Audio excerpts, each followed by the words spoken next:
B1 Télévision, c'est en fait le débat de B1 Télévision, de son de cloche, deux analyses sur l'actualité, sur un événement ou un phénomène. Ce soir, on a les non-dits de Kinga Kati. Il semble que beaucoup de ce qui a été dit à Kinga Kati, à la femme présidentielle, n'a pas été révélé à la presse et partant au public. Selon RFI et Jeune Afrique qui cite des indiscrétions de la majorité présidentielle à Kinga Kati, on n'a pas dit adieu à la révision de la Constitution. On n'a pas non plus exclu le bouleversement du calendrier électoral. On verra dans cette émission également l'après Kinga Kati, l'opposition républicaine qui est sur le qui-vive. Un conclave est en vue. Le président du Sénat, Léon Kengo-Adondo, a évoqué lundi à la plénière au Sénat la probabilité de retoucher la Constitution en vue de permettre à la Commission électorale d'exécuter sa feuille de route. Une troisième actualité, cette opposition républicaine qui réclame la primature. Alors, on va débriefer avec John Doukouma. John Doukouma, bonsoir. Bonsoir. Pati Katanga, il est Maïmaï, c'est le président du mouvement des citoyens, il est des FAC et de l'opposition républicaine avec comme autorité morale Léon Kengo-Adondo. Monsieur Katanga, bonsoir. Bonsoir. Alors on va se rendre à Kinga Kati, à cette réunion de la famille politique du chef de l'État, à peu près 500 participants et quelques jours, 3-4 jours après, il y a RFI et Jeune Afrique qui disent avoir l'exclusivité, une sorte de scoop, et là-bas, il semble qu'on a évoqué de retoucher la Constitution et de bouleverser le calendrier électoral. Kojo Doukouma, vous êtes de l'AMP, dites-nous tout. Bon, déjà la théorie du complot ne tient pas la route parce qu'une réunion à Kinga Kati n'est pas une réunion pour comploter contre la République ou contre la démocratie. RFI Jeune Afrique n'était pas présent pour parler mieux que la déclaration officielle rendue par le secrétaire général de la majorité. Ils ont creusé et ils ont eu des indiscrétions.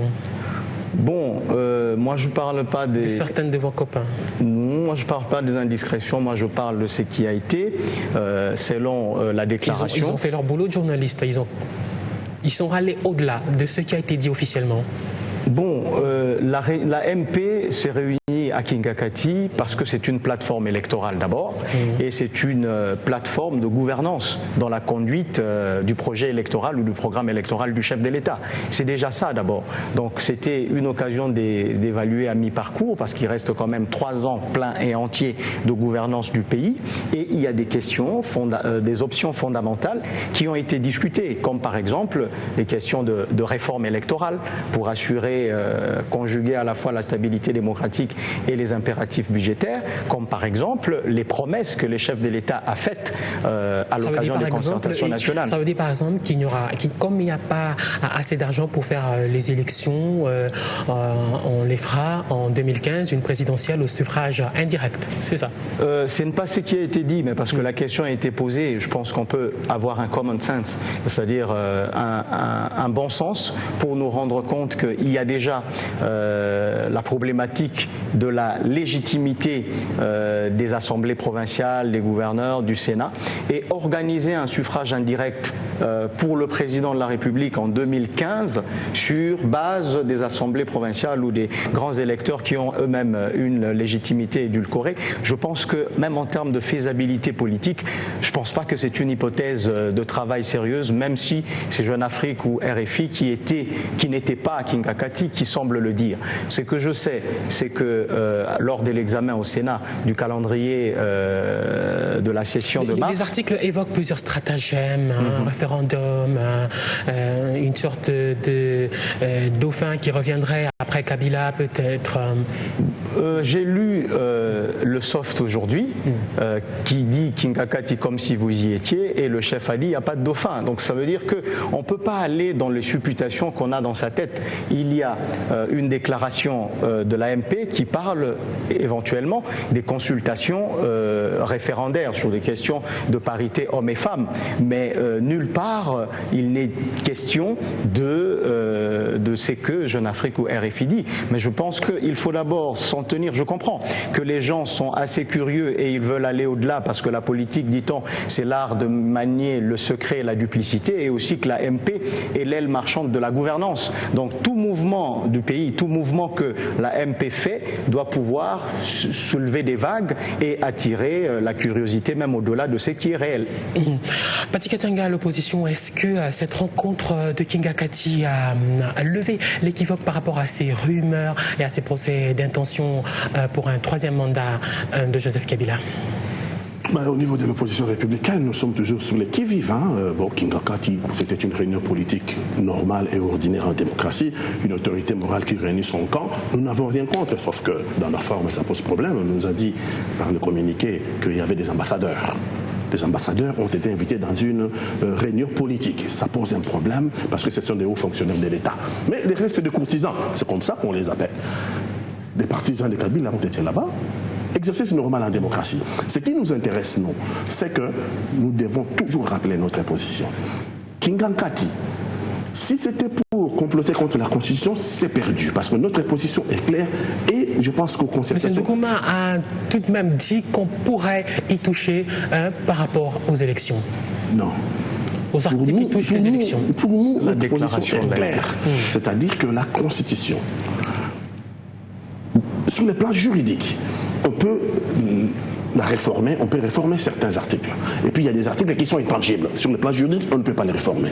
Mais sur le plan politique, là maintenant, à la veille des élections, toute révision jette une suspicion sur la révision elle-même. Pourquoi maintenant et pourquoi pas avant?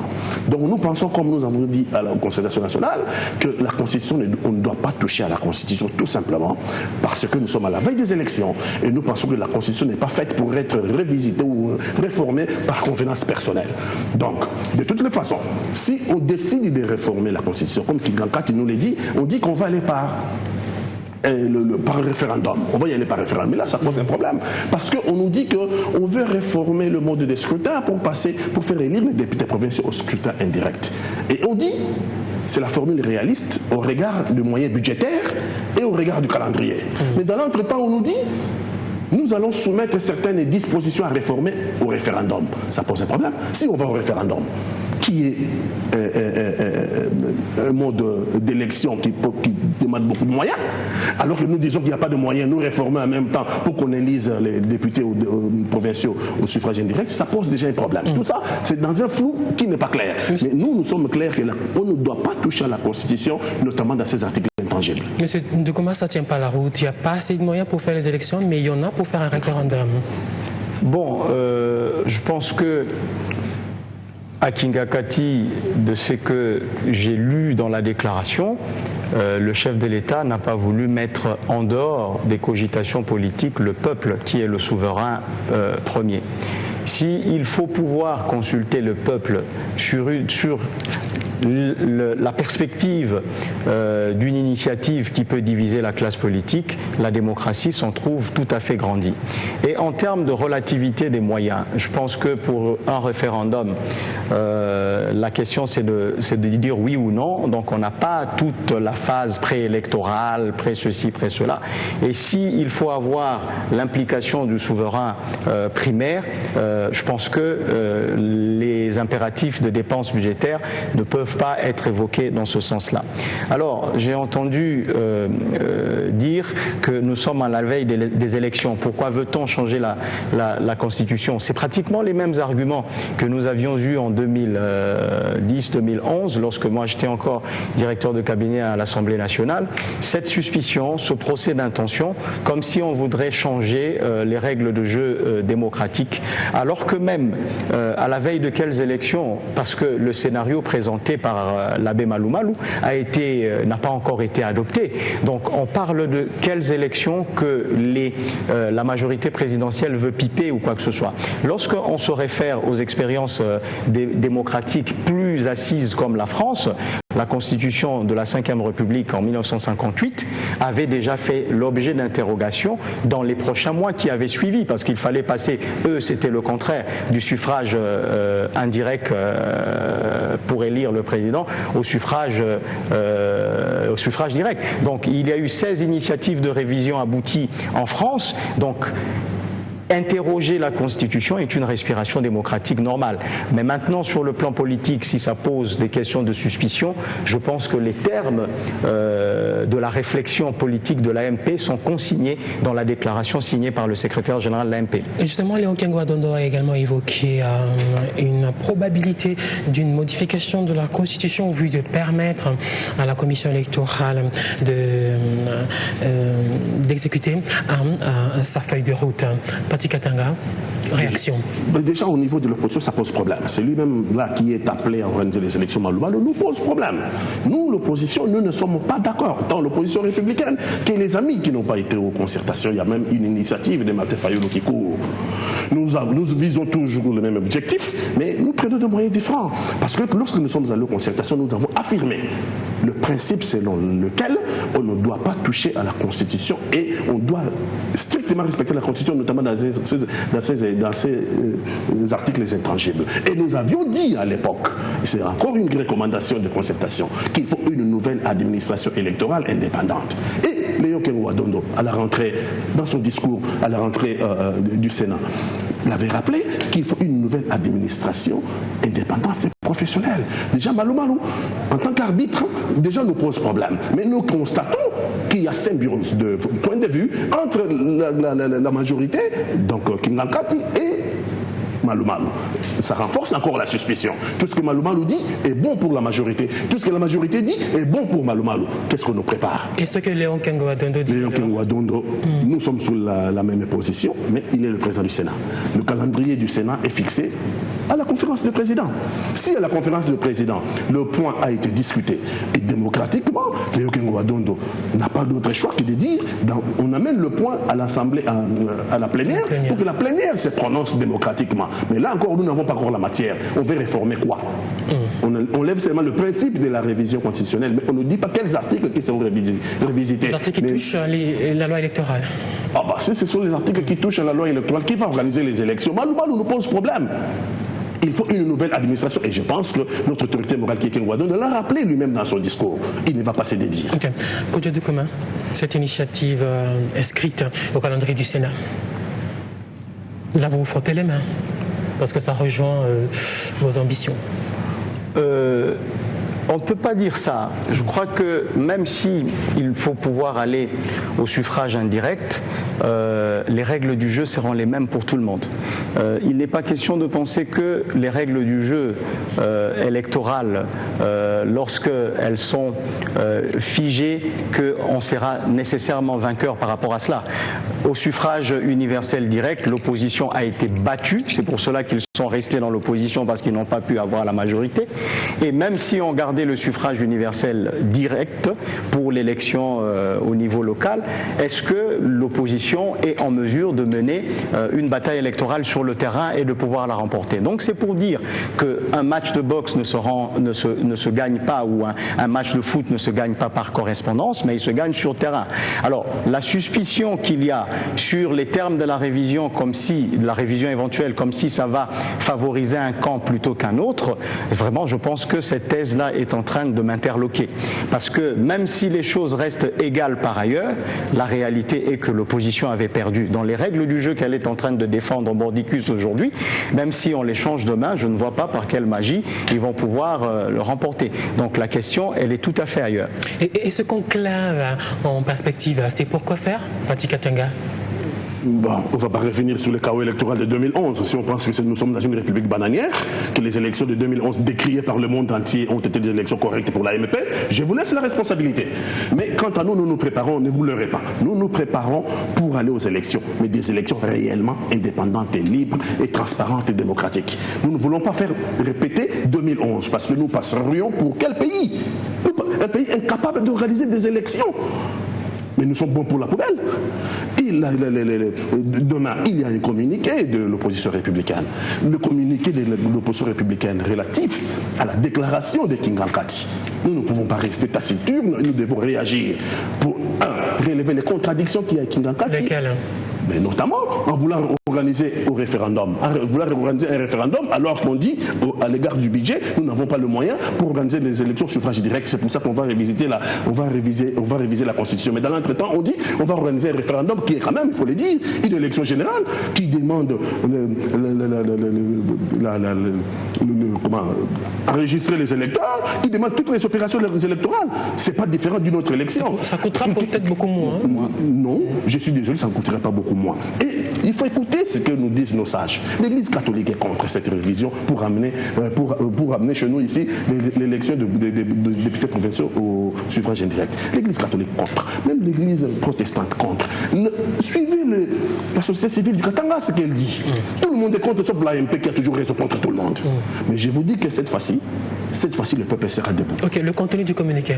Le contenu du communiqué, je ne peux pas vous le donner ici. Vous serez invité demain pour en prendre connaissance. Mais je vous dis que c'est un communiqué relatif à la réalité. C'est un communiqué qui réagit aux propos tenus à Kingankati, qui relève la contradiction, qui confirme notre position qu'on ne peut pas changer. Pour nous, il est hors de question de toucher à la Constitution et qui confirme que pour nous, Malou Malou n'est pas à sa place. Vous n'allez pas réagir au prochain calendrier du Sénat où on va peut-être toucher à la Constitution ou pas?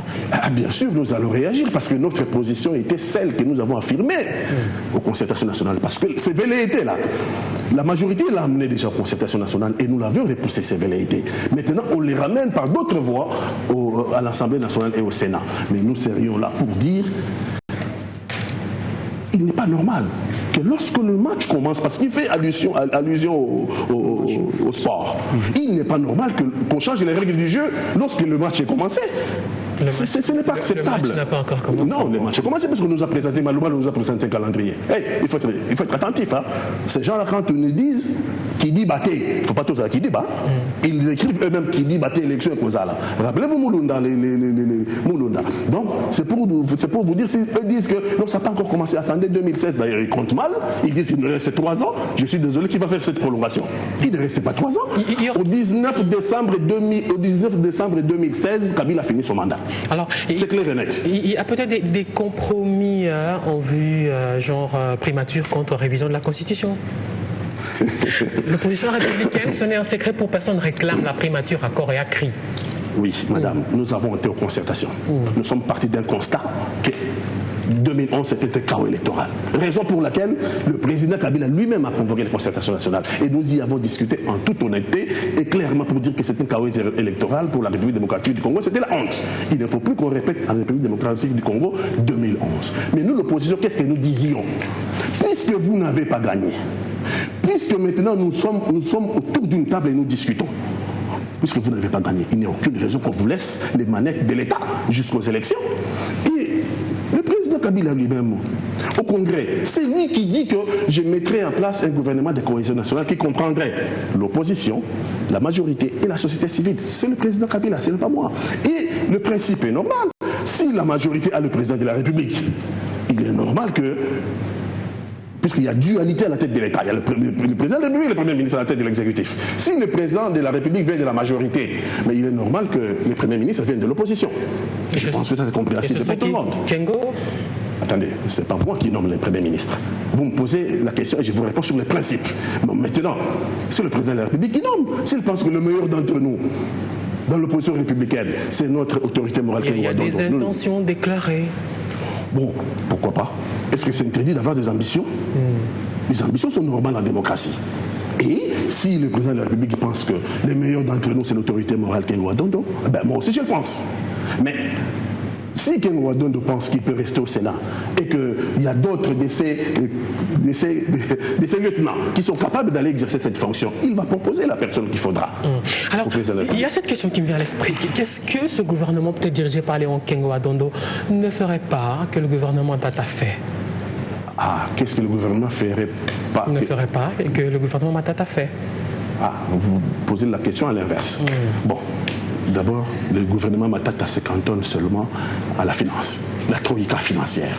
Or, notre pays a des problèmes qui dépassent la troïka financière. Chaque fois que Matata nous présente, on nous présente la réunion avec le gouverneur de la banque, avec le ministre des Finances et avec Matata. Ça tourne autour de ça. Mais le Congo, je pense, a beaucoup de problèmes que nous avons relevés aux concertations nationales. Et d'ailleurs, le président de la République a dit que le prochain gouvernement de cohésion nationale fera sienne les recommandations des concertations nationales. Donc, le gouvernement qui viendrait, le gouvernement de cohésion nationale, mettrait en place les résolutions ou les recommandations des concertations nationales que Matata n'a pas mis en place. Voilà le changement majeur. Que j'ai de commun. Je pense le gouvernement Matata n'allait fixer que sur l'argent, d'après Patrick Chetanga. Je vais commencer déjà par cela et je vais rattraper certaines choses qui doivent nécessairement être rattrapées. C'est sous le gouvernement Matata qu'il a été mis fin à la guerre du M23. C'est sous le gouvernement Matata qu'il a été organisé les concertations nationales. Ça veut dire essayer de mettre les gens pour obtenir un consensus politique. Donc ce n'est pas simplement les questions économiques qui préoccupent le gouvernement ou l'exécutif. C'est pas seulement le cadre macroéconomique parce que sur le plan par exemple des infrastructures, je ne vais pas faire le bilan de ce gouvernement, il y a les routes, sur le plan social il y a l'hôpital du cinquantenaire, sur le plan de la paix et de la sécurité il y a la fin de la guerre et maintenant on est en train d'éradiquer les groupes armés. Donc ce gouvernement ne se focalise pas que sur les questions économiques. Et qu'en est-il du pouvoir d'achat ? La question du pouvoir d'achat appelle plusieurs politiques. D'abord la politique salariale. Ici, il y a des politiques de bas salaire depuis un certain temps, il faut relever. Il y a la question de la production au niveau intérieur pour soutenir la monnaie et que quand on a le franc congolais, qu'on ne puisse pas chercher une monnaie refuge. Et je pense que le gouvernement, en jugulant d'abord le taux d'inflation et en s'assurant que le cours de change reste le même, quand même il y a une certaine sauvegarde du petit pouvoir d'achat congolais. Là, je vous réponds, parce que je suis dans l'économie numérique à mes heures également. Mais en ce qui concerne le pacte républicain, moi j'étais aux concertations nationales, peut-être à un endroit bien privilégié, parce que j'assistais aux états généraux, gouvernance, économie et état de droit.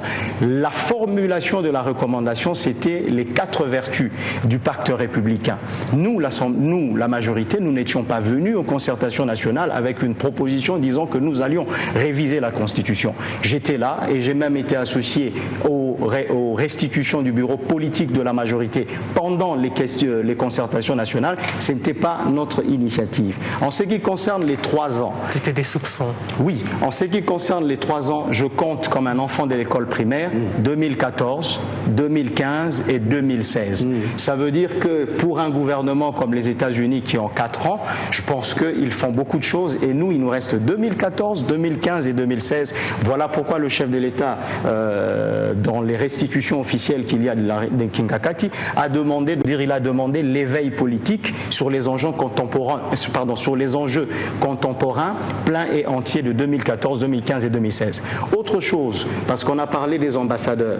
Les ambassadeurs, nous le savons, depuis le 1+4, il y a des ambassadeurs politiques.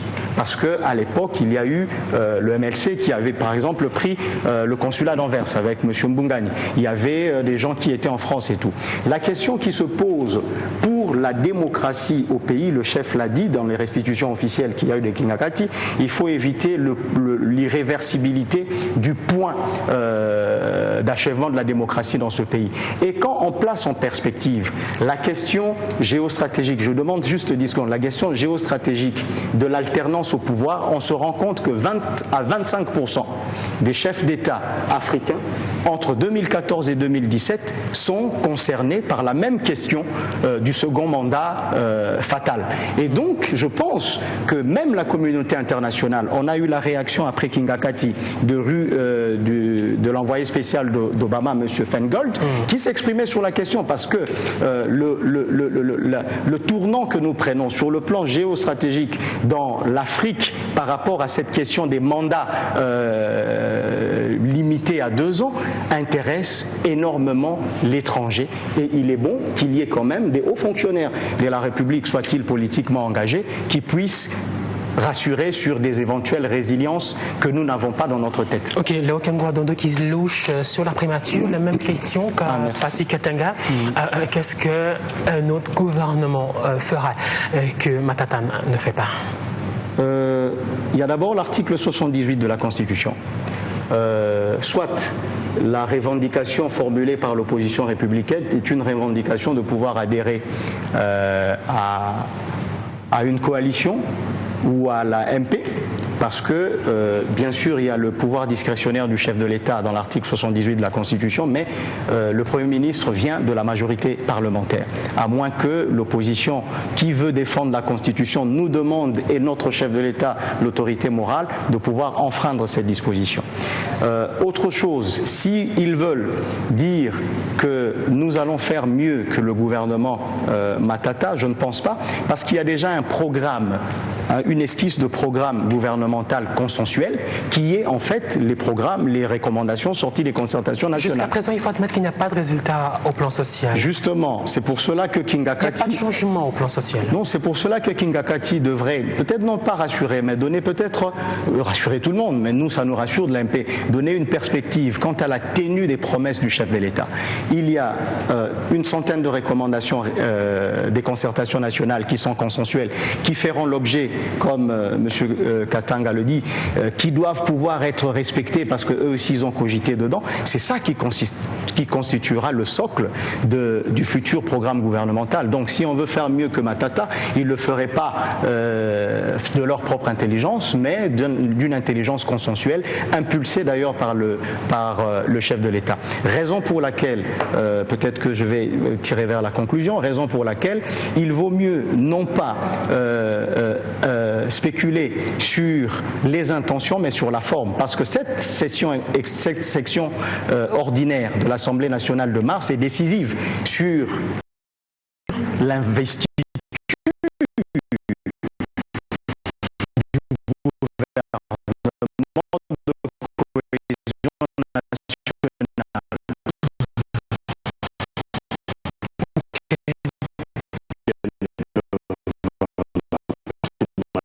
nationale. Attendez, c'est lui qui dit qu'il faut un gouvernement de coalition nationale qui comprendrait la majorité de l'opposition et par l'autorité morale et nationale, et le Premier ministre viendrait de l'opposition qui est maintenant à la tête de cette majorité.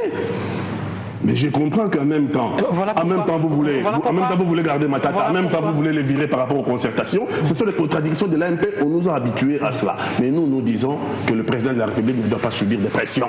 Il est le président de la République de tous les Congolais. C'est lui qui a convoqué les concertations nationales. Il est temps qu'il passe à la mise en œuvre des recommandations des concertations nationales convoquées par lui.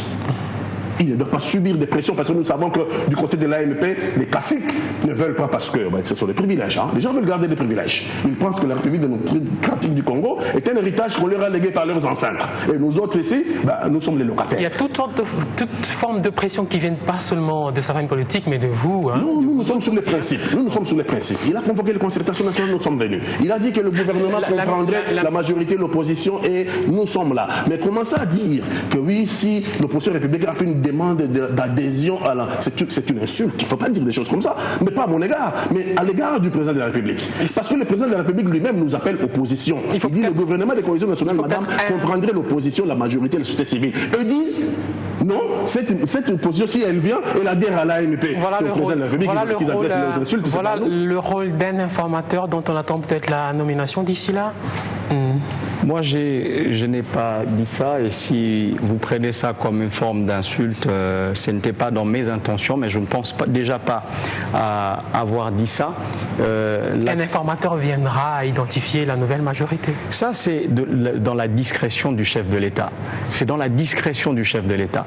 Et puis, en fait, les contradictions qui sont soulevées sont des contradictions apparentes, parce qu'il y a une ligne claire qui a été définie et qui... Ça, c'est votre conclusion, hein? Oui, qui a été définie. En plus de cela, parce qu'il parle des menaces de cacique de la majorité, je pense que nous sommes une famille disciplinée, mais je pense que les menaces viennent plutôt de l'opposition républicaine. Ça veut dire, vous ne tenez pas vos promesses pour encore plus longtemps, nous refaisons l'opposition radicale. Apparemment, c'est ça la menace. En fait, la contradiction vient de là, on souffle le chaud et le froid.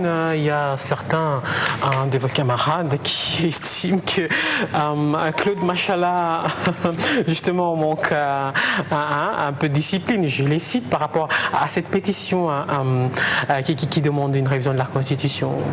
Je pense qu'on ne peut pas... Une idée qui divise au sein de la famille politique. On ne peut pas éteindre la flamme partisane.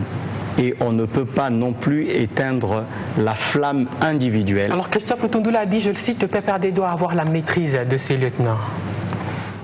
Vous êtes du PPRD. Je suis du PPRD. Et d'ailleurs, je précise qu'ici, je ne suis pas communicateur de l'AMP. Je suis du PPRD. Je ne l'ai jamais dit. Oui, mais je suis dans le PPRD, dans l'AMP. Je dis ceci, justement, au sein du parti politique, il faut qu'il y ait une vivacité des idées. Et qu'un parti politique ne doit justement pas éteindre la flamme partisane des gens. Mais simplement, le parti politique doit pouvoir encadrer et réguler cela. Si M. Lutundula, que je connais bien, l'honorable Lutundula, que je connais bien, appelle cela, parce que souvent les grandes manœuvres politiques appellent justement une plus large concertation au sein de la famille plus large du chef de l'État qu'au sein d'un seul parti, mais il n'y a pas cacophonie. Alors, il y a aussi l'Intermédiaire qui a réagi par rapport à cette initiative de Claude Machala. Je ne comprends pas la sortie médiatique de Machala. La polémique lancée est un faux débat. Je crois même que le débat est clos et que dans le communiqué, il a été dit dans la déclaration de l'AMP, cette question est hors contexte. Okay. Pati Katanga se régale. Hein. Ah oui, je préfère positiver. Je préfère la déclaration de Lambert Mende à l'émission internationale, l'émission de TV5, que le président de la République ne se présentera pas. Il a son dernier mandat. Je préfère encore la déclaration pendant les concertations, le président de l'Assemblée nationale, M. Minakou, revenant de Paris, a fait la déclaration. Le président de la République est à son dernier mandat et en 2016, il nous a dit qu'il y aura un président entrant et un président sortant. Je préfère positiver sur ceux-là qui sont positifs et laisser les choses basses mourir de leur propre bassesse, comme le disait le général de Gaulle. Merci beaucoup, Pati Katanga.